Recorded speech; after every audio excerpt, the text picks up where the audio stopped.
தின அரசியல் பார்வையாளர்கள் அனைவருக்கும் வணக்கம். இன்னைக்கு நம்ம எதை பத்தி பார்க்க போறோம் கேட்டீங்கன்னா, மாண்புமிகு தமிழ்நாடு முதலமைச்சர் திரு ஜோசப் விஜய் அவர்கள் பாத்தீங்கன்னா கரூர் போயிருக்காரு. கரூர் போயிட்டு அங்க வந்து ஒரு மக்கள் சந்திப்பு நடத்தி ஒரு உரையாற்றி இருக்காரு. அந்த உரையில் பல்வேறு குற்றச்சாட்டுகளை பேசியிருக்காரு. அது மட்டும் அல்லாமல் இந்த 55 நாட்கள்ல செய்த சாதனைகளையும் பேசியிருக்காரு. இதை பத்தி தான் இந்த வீடியோல பார்க்க போறோம். வாங்க பார்க்கலாம்.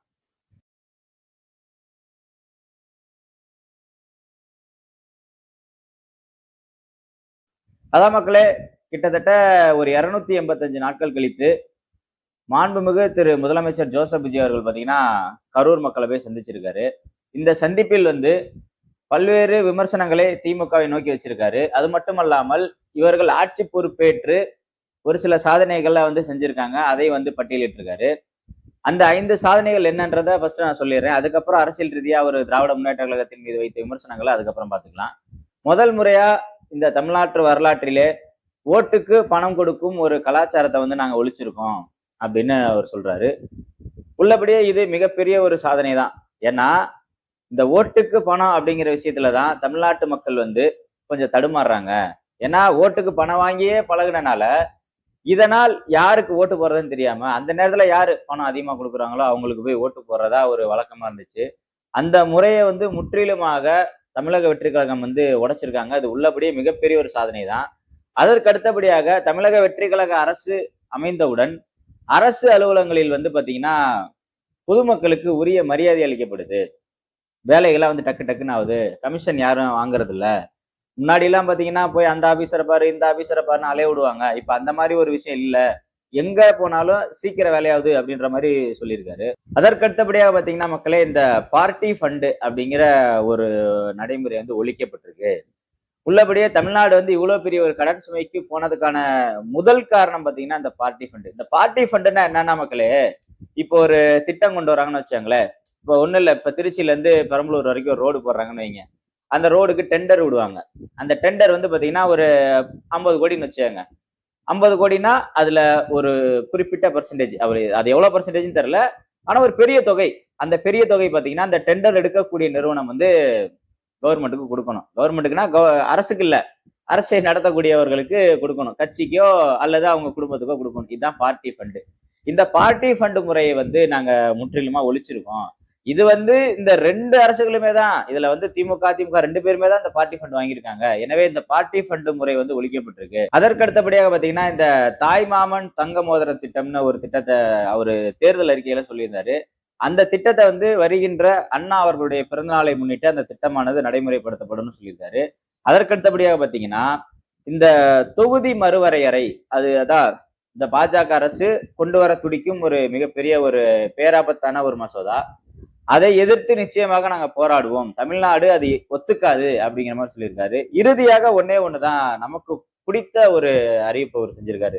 என்னன்னா மக்களுடைய அடிப்படை வசதிகளை வந்து சரி செய்வதற்காக நடவடிக்கை எடுக்கப்படும் சொல்லியிருக்காரு. அடிப்படை வசதினா என்னன்னா மக்களே, இப்ப நகரங்களில் வசிக்கக்கூடியவங்களுக்கு எந்த பிரச்சனையும் இல்லை. நகரங்களிலே பெரிய பிரச்சனைகள்லாம் இருக்கு. அடிப்படை வசதியில பெரிய குறைபாடுகள் இருக்கு. இந்த அடிப்படை வசதிகளை வந்து நிச்சயமாக சரி செய்யப்படும் அப்படின்னு சொல்லியிருக்காரு. மேலும் இந்த நிதி நிலைமையை நிச்சயமாக கட்டுக்குள் கொண்டு வருவோம் அப்படிங்கிற மாதிரி சொல்லியிருக்காங்க. அது மட்டும் இல்லாமல் வேலை வாய்ப்பை உருவாக்கி தருவோம் என்று வாக்குறுதி அளிச்சிருக்காரு கரூர்ல. எனவே சாதனைகளா வந்து இது போன்ற விடயங்களை பேசியிருக்காரு. அதனை தாண்டி திராவிட முன்னேற்ற கழகத்தை வந்து கடுமையா விமர்சனம் பண்ணியிருக்காரு. அதில் முதன்மை விமர்சனம் என்னன்னு பாத்தீங்கன்னா, கரூருக்கு அன்றைய தினம் அவர் வந்து பிரச்சாரத்துக்கு செல்லும் பொழுது அங்க இருக்கக்கூடிய காவல்துறை வந்து எங்களுக்கு சரியான தகவல் கொடுக்கல. அவங்க வந்து இங்க கூட்டம் வந்து கட்டுக்கடங்காம இருக்கு, இங்க நீங்க வராதீங்கன்னு சொல்லியிருந்தா கண்டிப்பா நாங்க போயிருக்க மாட்டோம். இதே மாதிரிதான் நான் பெரம்பலூர் முடிச்சுட்டு அரியலூர் போகும்போது சொன்னாங்க காவல்துறை, இங்க வந்து கூட்டம் ஜாஸ்தியா இருக்கு, அதனால இங்க வராதீங்க சார்னு சொன்னாங்க. நாங்க மன்னிப்பு கேட்டு நாங்க கிளம்பிட்டோம். இதே மாதிரி கரூருக்கு வரும்போதும் சொல்லியிருந்தாங்கன்னா நிச்சயமாக நான் வந்திருக்கவே மாட்டேன். இதுல காவல்துறை வந்து மிகப்பெரிய ஒரு தவறு இழைத்துட்டாங்க அப்படின்ற மாதிரி சொல்லியிருக்காரு. நாங்க நம்பினோம், காவல்துறையை நாங்க நம்பினோம். ஆனா காவல்துறை வந்து எங்களை கைவிட்டுட்டாங்க, எங்களை ஏமாத்திட்டாங்க. அங்க இருந்து அவ்வளவு மக்களுக்கு போலீஸே இல்ல. இன்னைக்கு பாத்தீங்கன்னா 5000 பேருக்கு 6000 போலீஸ் இங்க இருக்காங்க. ஆனா அன்னைக்கு அங்க இருந்த மக்களுக்கு பாதுகாப்புக்கு போலீஸே இல்ல. இது மிகப்பெரிய ஒரு தவறு. இதுக்கு யார் காரணம்னு ஒரு கேள்வி எழுப்பியிருக்காரு. இந்த விமர்சனம் வந்து உண்மையா பொய்யான்னு பார்த்தா உள்ளபடியே இது உண்மைதான். ஏன்னா மக்களே, நம்மளுடைய சேனல்ல இந்த சம்பவம் குறித்து நம்ம பேசியிருக்கோம். எப்ப கரூர் சம்பவத்தை பத்தி நம்மளும் பேசியிருக்கோம். நான் வச்ச முதல் குற்றச்சாட்டு அதுதான். காவல்துறை தடுத்து நிறுத்திருக்கலாம்ல. உள்ளபடியே காவல்துறைக்கு தெரிஞ்சிருக்கும்ல அங்க என்ன நிலைமை இருக்கு. உளவுத்துறையோட வேலை என்ன? இங்க கூட்டம் வந்து கட்டுக்கடங்காம இருக்கு, அங்க போனீங்கன்னா பெரிய அசம்பாவிதம் நடந்துரும். அதனால வேணான்னு தடுத்து இருந்தா இந்த பிரச்சனையா வந்திருக்காது. இந்த குற்றச்சாட்டை நம்மளும் பேசியிருந்தோம். இன்னைக்குதான் அதை விஜயும் அவர்களும் பேசியிருக்காங்க. அதற்கு அடுத்தபடியாக பாத்தீங்கன்னா, கரூர் சம்பவம் வந்து என்ன மிகப்பெரிய வலிக்கு ஆளாக்கியது. அவ்வளவு வலியோடு இருந்த என்ன வச்சு நீங்க அரசியல் பண்ணீங்க. அது உள்ளபடியே வந்து எனக்கு ரொம்ப வேதனையா இருந்துச்சு அப்படிங்கிற மாதிரி சொல்றாரு. அதான் மக்களே, இது யாருக்கா இருந்தாலும் மிகப்பெரிய ஒரு வேதனையை உண்டாக்கி இருக்கும். ஏன்னா நம்மளை பார்க்க வந்த மக்கள் வந்து ஒரு 41 பேர் இறந்துட்டாங்கன்றதை யாரதான் ஏத்துக்க முடியும். இப்ப நம்ம சொந்தக்காரங்களே யாரோ ஒருத்தர் ரொம்ப நெருக்கமானவங்க வந்து இறந்துட்டாங்கன்னா நமக்கு எவ்வளவு ஒரு வலி ஏற்படும். அதே போல்தான் விஜய் வந்து அன்னைக்கு அவ்வளவு ஒரு வலியோட இருந்தாரு. ஆனா அதை வச்சு நீங்க அரசியல் பண்ணிட்டு இருந்தீங்க. அது உள்ளபடியே பெரும் வலியை எனக்கு கொடுத்துச்சு அப்படிங்கிற மாதிரி ஒரு குற்றச்சாட்டு வச்சிருக்காரு. அதனை தாண்டி பாத்தீங்கன்னா மக்களே, இதை வச்சு அரசியல் பண்ணி என்னை முடக்கணும்னு நினைச்சாங்க. எவ்வளவு நெருக்கடிகள் வந்தாலும் சரி, நான் மக்களை விட்டு போக மாட்டேன் அப்படிங்கிற மாதிரி பேசியிருக்காரு. உள்ளபடியே இது வந்து உண்மைதான். ஏன்னா கரூர் சம்பவத்தை வச்சு விஜயோட அரசியல் வாழ்க்கையவே முடிச்சிடணும் அப்படின்னா பல்வேறு திட்டங்கள் நடந்துச்சு. ஊடகங்களை கையில வச்சுக்கிட்டு இந்த அரசு செஞ்ச வேலை ரொம்ப மோசமான வேலையெல்லாம் செஞ்சாங்க. விஜயை வந்து ஒரு கொலகாரன்னு தான் கட்டமைக்க பார்த்தாங்க. மற்றபடி விஜய் வந்து உள்ளபடியே இந்த சம்பவத்துக்கு வந்து பொறுப்பேற்றுக்கணும். அந்த பொறுப்பு உள்ளபடியே அவருக்கு இருக்கு. ஏன்னா அவரை பார்க்க வந்த மக்கள் தான். ஆனா முற்றிலுமாக அந்த நடந்த மொத்த சம்பவத்தையும் வந்து விஜய் தலையில வந்து போடக்கூடாது. இல்ல அரசுக்கு அப்புறம் அங்க என்ன வேலை இருக்கு?